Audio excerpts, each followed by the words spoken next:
안녕하세요. 반갑습니다. 오늘의 이야기는 모퉁이 경로당 13화 운명의 실타래입니다.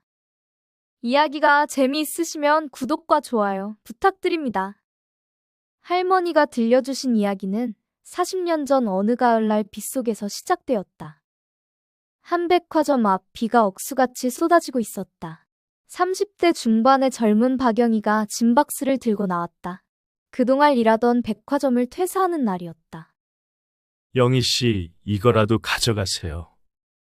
젊은 최민수가 떨리는 손으로 우산을 건넸다. 아니에요. 괜찮아요. 저 혼자 갈 수 있어요. 정말 죄송합니다.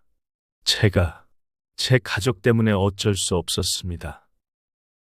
그만 미안해 하셔도 됩니다. 누군가는 나가야 했으니까요. 아내분 잘 돌봐드리세요. 젊은 박영희가 우산을 받아 들고 빗속으로 사라졌다. 젊은 최민수는 그 뒷모습을 보며 주먹을 불끈 쥐었다. 미안합니다. 평생 잊지 않겠습니다. 그로부터 40년이 흐른 11월의 어느 오후, 서정희 총무님이 낯선 남자분을 경로당으로 데려왔다. 여러분, 소개할 분이 있어요. 우리 앞집에 2년 전에 이사 오신 최민수 영감님이세요. 안녕하십니까. 최민수입니다. 아내를 2년 전에 떠나보내고 혼자 지내다 보니 외로워서요. 어서 오세요. 경로당은 외로운 사람들을 위한 곳이에요. 김갑분 할머니가 따뜻하게 맞이했다. 그런데 최민수 할아버지가 경로당을 둘러보다가 창가에 앉은 박영의 할머니를 발견을 했다. 최민수 할아버지의 얼굴이 순식간에 새하얗게 변했다. 저분은 박영애 여사님이십니다. 치매가 조금 있으셔서. 최민수 할아버지의 손이 미세하게 떨렸다. 우리 할머니는 그 순간 뭔가 심상치 않은 과거가 있음을 직감했다고 했다. 다음 날부터 최민수 할아버지의 이상한 행동이 시작되었다. 영희 씨, 추우실 텐데 이 담요 덮으세요. 최민수 할아버지가 조심스럽게 자신의 담요를 박영희에게 건넸다. 마치 40년 전 빗속에서 우산을 건넸던 것처럼 아주 조심스러웠다. 고맙습니다만, 전 괜찮은데요. 아닙니다. 제가 드리고 싶어서요. 우리 김갑분 할머니가 그 모습을 보며 이상하다고 생각했다. 처음 만난 사람에게 저렇게까지 신경 쓰는 건 자연스럽지 않았기 때문이다. 며칠 후 최민수 할아버지가 또다시 박영의 할머니에게 간식을 건넸다. 영희 씨, 호두과자 좋아하시죠? 제가 명동 나가는 길에 영희 씨 생각나서 사왔어요. 어머, 고마워요. 근데 제가 호두 과자를 좋아한다는 걸 어떻게 아세요? 최민수 할아버지가 당황하며 말을 더듬었다. 아, 그냥 어르신들이 다 좋아하실 것 같아서. 하지만 김갑분 할머니는 최민수 할아버지가 박영희 할머니의 취향을 정확히 알고 있다는 것을 알아챘다고 했다. 영희야, 혹시 저분이랑 아는 사이야? 글쎄, 낯은 익은 것 같기도 하고, 기억이 잘 안 나. 박영의 할머니가 헷갈리는 표정으로 자신의 머리를 만졌다. 치매 때문에 기억이 희미한 것이다. 한편 구석에서 이 모든 장면을 지켜보던 장철수 할아버지의 표정이 점점 어두워졌다고 우리 할머니는 말했다. 저 사람, 대체 뭐지? 특히 최민수 할아버지가 박영의 할머니의 손을 잡아 일으켜 세우는 순간 장철수 할아버지가 버럭하며 자리에서 일어났다. 영희 씨, 제가 도와드리겠습니다. 아, 괜찮아요. 영감님. 최 영감님이 도와주신다네요. 제가 하겠다니까요. 모두가 놀란 표정으로 장철수 할아버지를 바라봤다. 평소 과묵했던 그가 이렇게 격하게 반응하는 건 처음이었다. 일주일이 지난 어느 날 장철수 할아버지의 인내심이 마침내 한계에 달했다. 최민수 할아버지가 또다시 박영의 할머니에게 선물을 건네려는 순간이었다. 최 영감님, 그만하십시오. 장철수 할아버지가 최민수 할아버지 앞을 막아섰다. 무슨 말씀이세요? 대체 왜 이러십니까? 처음 보는 사람한테 이렇게까지 하는 이유가 뭡니까? 경로당이 순식간에 조용해졌다. 모두가 숨을 죽이고 두 사람을 바라봤다. 바로 그때 김갑분 할머니가 두 사람 사이에 끼어들었다. 두 분 다 진정하세요. 영희를 생각하는 마음은 같잖아요. 하지만 가쁜 할머니, 영감님, 저분 말씀 들어보죠. 분명 사연이 있을 겁니다. 김갑분 할머니의 차분한 중재에 장철수 할아버지가 주먹을 풀었다. 최민수 할아버지가 깊은 한숨을 쉬며 고개를 떨궜다. 특별한 마음이 있긴 합니다. 하지만 장 영감님이 생각하시는 그런 마음은 아닙니다. 그럼 어떤 마음인데요? 최민수 할아버지가 떨리는 목소리로 40년 전의 이야기를 꺼내기 시작했다. 1985년 영희 씨와 저는 같은 백화점에서 일했습니다. 1985년 봄 한 백화점. 당시 30대였던 최민수 할아버지와 박영애 할머니는 같은 매장에서 일하고 있었다. 영희 씨, 오늘 실적 어때요? 글쎄요. 요즘 경기가 안 좋아서요. 그해 여름 백화점 실적이 급격히 떨어졌다. 백화점 본사에서는 누군가 책임지고 그만둬야 한다는 통보가 왔다. 판매부 과장실에서 회의가 열렸다. 최민수의 책상 위에는 아내의 약봉지가 놓여 있었다. 간경화 말기, 치료비가 절실했다. 바로 그때 최민수의 집에서 전화가 걸려왔다.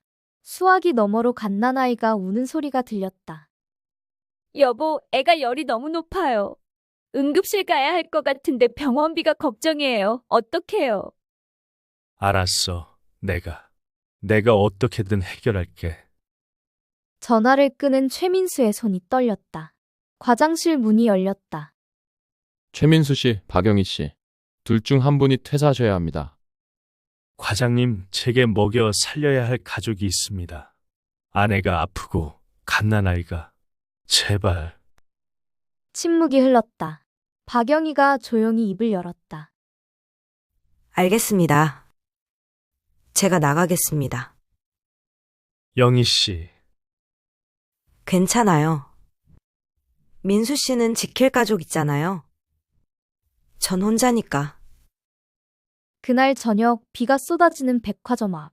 최민수가 떨리는 손으로 우산을 건넸다. 영희 씨, 이거라도 가져가요. 정말 평생 잊지 않겠습니다. 그만해요. 민수 씨, 아내분 잘 돌봐드려요? 박영희가 빗속으로 사라지는 뒷모습을 보며 최민수는 주먹을 불끈 쥐었다. 현재로 돌아와서 최민수 할아버지의 눈에서 눈물이 흘러내렸다. 40년 동안 이 죄책감을 안고 살았습니다. 그래서 영희 씨를 봤을 때 뭐라도 해드려야 한다고 생각했죠. 잠시 침묵이 흘렀다. 모두가 박영희 할머니의 반응을 기다렸다. 그때 박영애 할머니가 갑자기 창밖을 바라보며 중얼거렸다. 그날도 이렇게 비가 왔었지. 최민수 할아버지가 충격받은 표정으로 박영희 할머니를 바라봤다. 영희 씨, 기억하시나요? 잘은 모르겠어요. 근데 영감님 이야기를 들으니 파란색 우산이 생각났어요. 치매로 희미해진 기억 속에서 40년 전의 파편이 순간적으로 떠오른 것이다. 우리 할머니는 그 순간이 정말 울컥했다고 말했다. 박영희 할머니가 최민수 할아버지의 손을 잡았다. 기억은 잘 안 나요. 하지만 제가 그때 나간 건 제 선택이었을 거예요. 영희 씨, 40년 동안 괴로워하셨다니 오히려 제가 미안하네요. 저는 그 일을 까맣게 잊고 살았는데 이젠 그만 괴로워하세요. 최민수 할아버지가 소리내어 울기 시작했다. 40년 만에 처음으로 짐을 내려놓는 순간이었다. 바로 그때 장철수 할아버지가 어색하게 기침을 하며 일어섰다. 최 영감님, 오해해서 죄송합니다. 아닙니다. 당연히 오해하실 만했습니다. 모두가 안도의 한숨을 쉬는 순간 장철수 할아버지가 갑자기 박영의 할머니 앞으로 걸어갔다. 장 영감님, 장철수 할아버지가 떨리는 목소리로 말했다. 영희 씨, 저는 최 영감님처럼 40년 전 빚진 게 있어서 그런 건 아닙니다. 그럼요? 저는 영희 씨를 좋아합니다. 아니, 사랑합니다. 경로당이 다시 한번 조용해졌다. 박영의 할머니의 눈이 커졌다.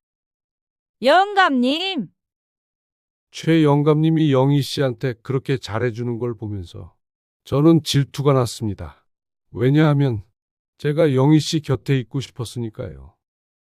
박영희 할머니의 눈에 눈물이 맺혔다.